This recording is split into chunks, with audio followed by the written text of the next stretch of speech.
జాతీయ పతాకం అంటే అంత అలుసా?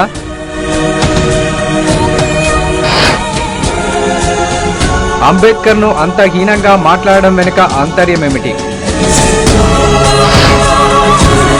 మత ప్రబోధకుడు సుందర్రావు నోటి దుర్సుపై పేరుకు ఆయన మత ప్రబోధకుడు, కానీ తనకు తానే గొప్పనుకునే స్వభావం, తాను మాట్లాడిందే కరెక్ట్ అనుకునే దుందుడుకు వ్యక్తి. ఇక నోటిదూలకు అంతేలేదు.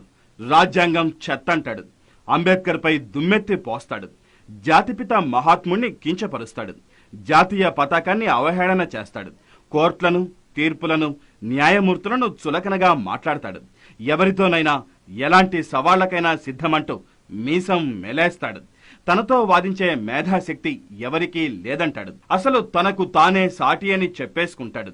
ఇది మత ప్రబోధకుడు పిడి సుందర్రావు నైజం.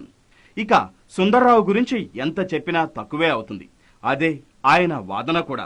అసలు జాతీయ పతాకాన్ని ఎందుకు గౌరవించాలి? అశోక చక్రం అంటూ సైకిల్ చువ్వలు తగిలించారు, దానికి దండం పెట్టాలా అంటూ ప్రశ్నిస్తారు.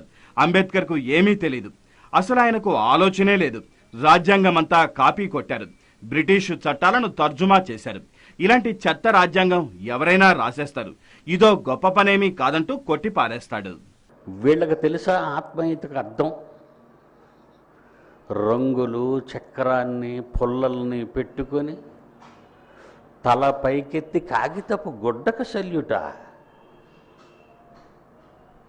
అదొక కాగితం లేదా అదొక గుడ్డ ముక్క, అది జాతీయ పతాకమా? ఎందుకు పెట్టుకున్నావు పతాకాన్ని? ఎవరు రాశారు ఇదంతా? ఎవరు రాశారు? బ్రిటిష్ వాళ్ళు, ఇంగ్లీష్ వాళ్ళు, అమెరికన్స్ రాశారు. వాటిని నీ రాజ్యాంగంలోకి తెచ్చుకుని కాపీ కొట్టో. నీకు ఒరిజినల్గా ఈ బ్రెయిన్ లేదు రాయడానికి. ఏమి రాశారు వాళ్ళు? బ్రిటిష్ వాళ్ళు కాపీ కొట్టారు, అమెరికా వాళ్ళు కాపీ కొట్టారు.